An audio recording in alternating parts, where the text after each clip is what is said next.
नमस्कार दोस्तों, खबर बहुत खतरनाक है और अगर अयोध्या में इस मुस्लिम धार्मिक स्थल के बाहर सीसीटीवी नहीं होता तो अयोध्या में एक बहुत बड़ा दंगा हो जाता।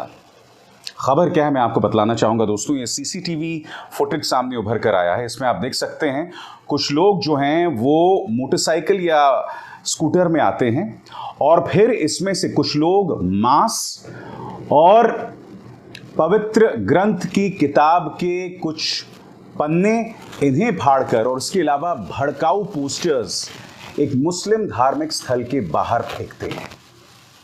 ये तो शुक्र है वहां पे सीसीटीवी था तो पता चल गया कि ये कौन कर रहा था। जिन लोगों ने इस साजिश को अंजाम दिया उन सबको गिरफ्तार किया जा चुका है और उनके नाम क्या है मैं आपको पढ़ के सुनाना चाहता हूं।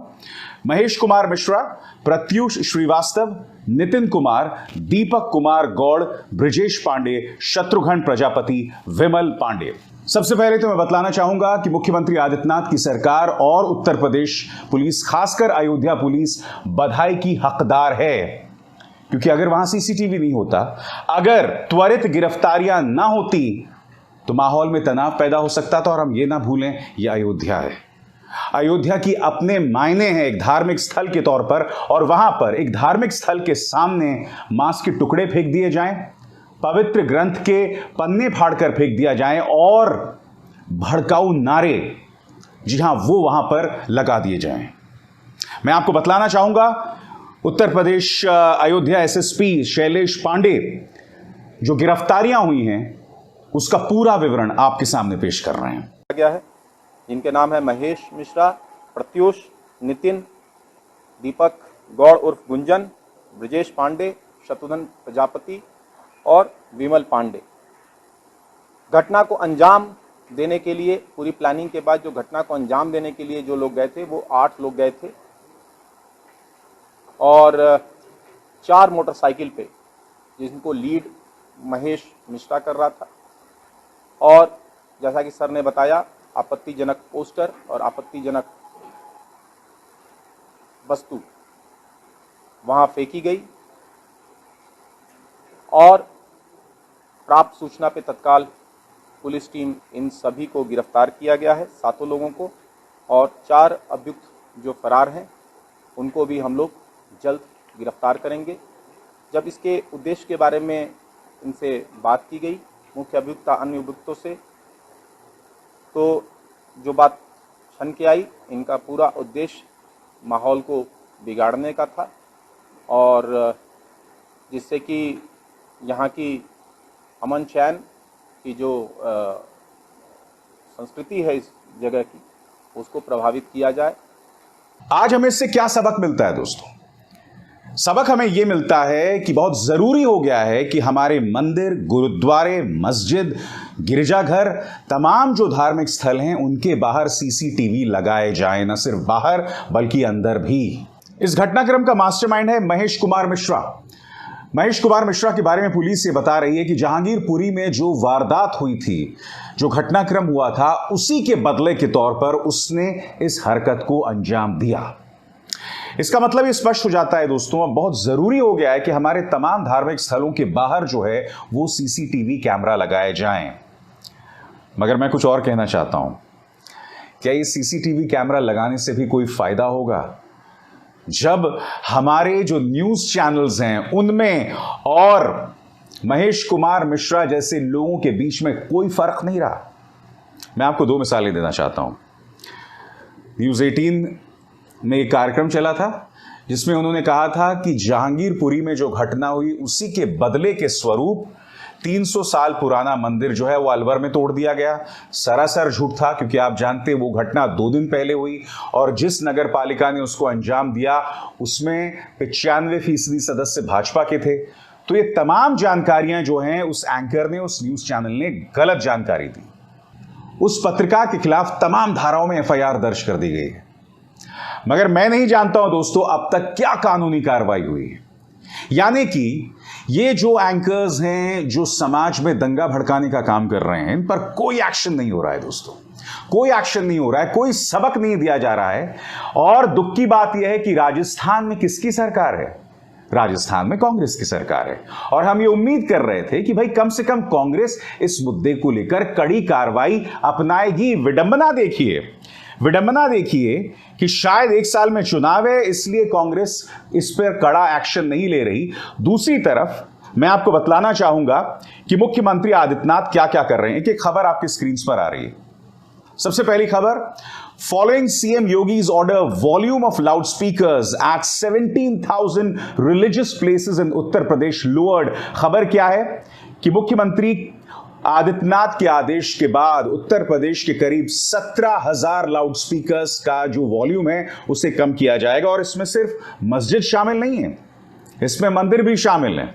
फिर दूसरी खबर देखिए साहब, विवादों के बीच उत्तर प्रदेश सरकार ने धार्मिक स्थलों से 6,000 लाउड स्पीकर्स 72 घंटों में हटा दिए। मैं जानता हूं आप लोग क्या सोच रहे होंगे, आप लोग ये कह रहे होंगे कि मुख्यमंत्री आदित्यनाथ ये सब इसलिए कर रहे हैं क्योंकि वो चुनाव जीत गए। मुद्दा वो नहीं है, मुद्दा ये है कि उत्तर प्रदेश एक संवेदनशील राज्य है। यहां पर अगर आप भड़काने का प्रयास करोगे तो इसके बहुत ही बड़े दुष्परिणाम होंगे और यहां पर प्रशासन जो है वो एक्शन ले रहा है। अब अगला कदम देखिए, उत्तर प्रदेश में होंगे शांत मंदिर और शांत मस्जिद। कम से कम 11,000 लाउड स्पीकर्स को हटाया गया और ये तमाम कार्रवाई योगी प्रशासन कर रहा है। मगर मेरा सीधा सवाल इस सरकार से, खासकर राजस्थान सरकार से, कि आप लोग अपनी तरफ से कड़ी कार्रवाई क्यों नहीं कर रहे हैं, बताइए। और सिर्फ न्यूज 18 का सवाल नहीं है दोस्तों। देखिए, चाहे न्यूज 18 हो या टाइम्स ग्रुप हो, ये कोई छुटभैया न्यूज चैनल नहीं है। न्यूज 18 इस देश के दूसरे सबसे धनी आदमी मुकेश अंबानी का न्यूज चैनल है। टाइम्स इस देश का सबसे ज्यादा पढ़े जाने वाला अंग्रेजी अखबार से जुड़ा हुआ एक न्यूज चैनल है। और देखिए उनके जो पत्रकार हैं किस तरह से झूठी खबरों का प्रचार प्रसार कर रहे हैं और इनमें और उस महेश मिश्रा में कोई फर्क नहीं है। मैं आपको बतलाना चाहूंगा, बहुत खूबसूरत पड़ताल ऑल्ट न्यूज ने की है।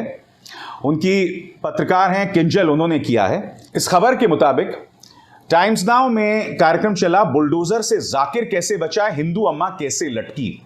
यानी कि यह बतलाया जा रहा है कि जाकिर का घर तो बच गया बुलडोजर से, मगर जो हिंदू औरत थी उसके घर को रौंद दिया गया।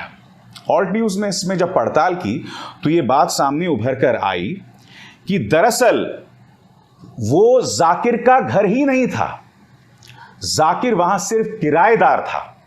और सबसे बड़ी बात दोस्तों कि उस घर का मालिक हिंदू था जिसका नाम था मनीष दीक्षित। यानी कि अगर दोनों ही घर हटाए गए तो वो हिंदू अम्मी का भी घर हटाया गया और मनीष दीक्षित का भी घर हटाया गया।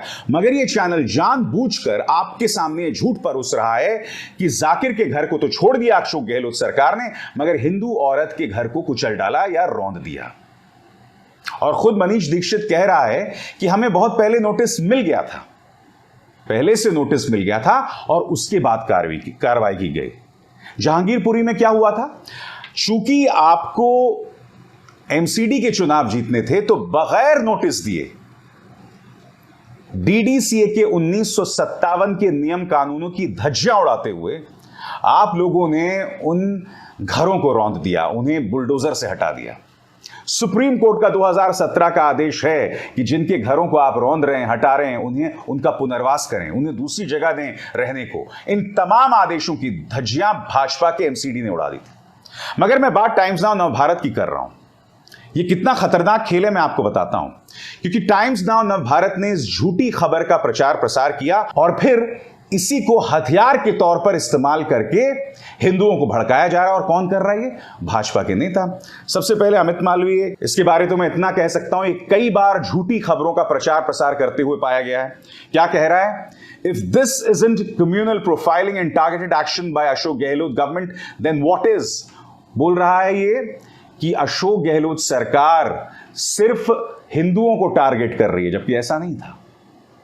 जाकिर वहां सिर्फ एक किराएदार था। आगे कैलाश विजयवर्गीय, अलवर राजस्थान में दोनों तरफ कई फुट तक हिंदुओं के मकान और दुकान तोड़ दिए गए, लेकिन बीच में 20 फुट की जाकिर खान की दुकान को छोड़ दिया गया। हिंदुओं पर सितम, मुस्लिम पर रहम। अशोक गहलोत जी, ये तुष्टिकरण की पराकाष्ठा नहीं तो और क्या है। जनता कांग्रेस को इसका जवाब अवश्य देगी। फिर झूठ बोल रहे हैं कैलाश विजयवर्गीय आप। और जो दीक्षित है जिसका ये मकान था, उसने खुद जाकर कैलाश विजयवर्गीय के उस कमेंट पर नीचे खुद टिप्पणी दी कि साहब ये मेरा मकान है, ये जाकिर का मकान नहीं है, जाकिर की दुकान नहीं है। आगे देखिए साहब, गौरव भाटिया, जाकिर खान हैंडलूम नहीं टूटेगा, कांग्रेस के राज में 10 फीट अंदर की बाकी दुकानें तोड़ दी गई, इतनी नफरत क्यों? और फिर ये कोई योगी बालकनाथ है, न जाने कौन सा आइटम है ये। अलवर राजस्थान में 100 फीट दोनों तरफ हिंदुओं के मकान दुकान तोड़ दिए गए, मगर बीच में 20 फुट की जाकिर खान की दुकान की कील तक नहीं चटकाई। इसको कहते हैं कांग्रेसी सेक्युलरिज्म वाला इस्लामी सरकार। ये तमाम नेता कोई छुटभइये नेता नहीं है, पार्टी के अंदर कोई महासचिव है, कोई प्रवक्ता है, कोई इनके प्रचार तंत्र को संभालता है, और ये सब एक झूठी खबर का प्रचार प्रसार कर रहे हैं। वो जो दोनों खबरें आप हुई, आप मुझे बताइए ना, ये तीनों खबरें। पहली खबर कौन सी? कि एक धार्मिक स्थल के सामने मांस के टुकड़े फेंके गए, उनके धार्मिक किताब का अपमान किया गया। और फिर ये जो दो न्यूज चैनल्स कर रहे हैं, इनमें क्या फर्क है मुझे बताइए ना। वो भी दंगा भड़काने का प्रयास कर रहे थे और ये भी दंगा भड़काने का प्रयास कर रहे हैं। और इस वक्त जब मैं आपसे बात कर रहा हूं, 7:30 बज रहे हैं आज सुबह के, जब मैं शो रिकॉर्ड कर रहा हूं, इन पर कोई एक्शन नहीं हुआ अब तक जब मैं आपसे बात कर रहा हूं। कितने शर्म की बात है, बहुत ही शर्म की बात है दोस्तों।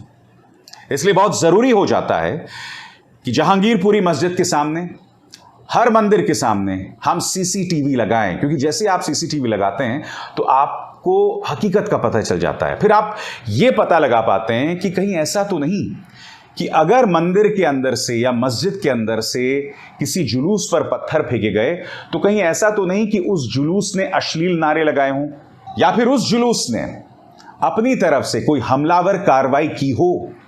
हालांकि मैं कई बार आपसे कहते रहा हूं, अगर आपके धार्मिक स्थल के सामने से कोई जुलूस निकल रहा है और वो आप पर फब्तियां कस रहा हो, गंदे गंदे नारे लगा रहा हो, तो उसका जवाब पत्थर नहीं हो सकता। क्योंकि उनका मकसद क्या है? उनका मकसद सिर्फ और सिर्फ आपको भड़काना है। और ये संदेश मैं मुसलमानों को ही नहीं दे रहा हूं, हिंदुओं को भी दे रहा हूं, सिखों को भी दे रहा हूं, ईसाइयों को भी दे रहा हूं। अगर आपके धार्मिक स्थल के बाहर खड़े होकर कोई भड़काऊ नारे दे रहा है, आप पुलिस को इन्फॉर्म कीजिए। पुलिस एक्शन नहीं लेगी कई मामलों में, मैं जानता हूं, हमारे सामने ढेरों मिसालें हैं। मगर जब आप कानून को अपने हाथ में लेते हैं तो फिर न्यूज चैनल्स क्या करते हैं? आपकी उस हरकत को, खासकर माइनॉरिटीज के बारे में मैं कह रहा हूं, आपकी सिर्फ उस हरकत का वो प्रचार प्रसार करते हैं कि देखो मुसलमान ऐसा कर रहा था। इसलिए बहुत जरूरी हो जाता है कि आप लोग समझदारी का परिचय दें, भड़के ना। और हिंदुओं से मेरी अपील, आपने देखा कि गौरव भाटिया, कैलाश विजयवर्गीय, अमित मालवीय, तमाम जो नेता हैं वो भड़काने का काम कर रहे थे, वो भी एक झूठी खबर के आधार पर। हमें इन्हें प्रमाण देना है कि आप हमें नहीं भड़का सकते। मेरे नाम पर, मैं जो एक शर्मा हूं, मेरे नाम पर तुम समाज के अंदर अराजकता नहीं फैला सकते, तुम दंगे जैसे माहौल नहीं बना सकते, क्योंकि हम हिंदू हैं। हमारे धर्म में साफ तौर पर लिखा हुआ है सर्वधर्म समभाव। हमारे धर्म में साफ तौर पर इस बात का प्रचार प्रसार है कि वसुदैव कुटुंबकम। हम उन उसूलों में विश्वास करते हैं, इन दो फिटिया दंगाई एंकर्स में बिल्कुल नहीं, बिल्कुल नहीं। ये अपराधी हैं, इसके अलावा ये कुछ नहीं है। अभिसार शर्मा को दीजिए इजाजत। नमस्कार। स्वतंत्र और आजाद पत्रकारिता का समर्थन कीजिए, सच में मेरा साथी बनिए। बहुत आसान है दोस्तों, इस ज्वाइन बटन को दबाइए और आपके सामने आएंगे ये 3 विकल्प, इनमें से एक चुनिए और सच के इस सफर में मेरा साथी बनिए।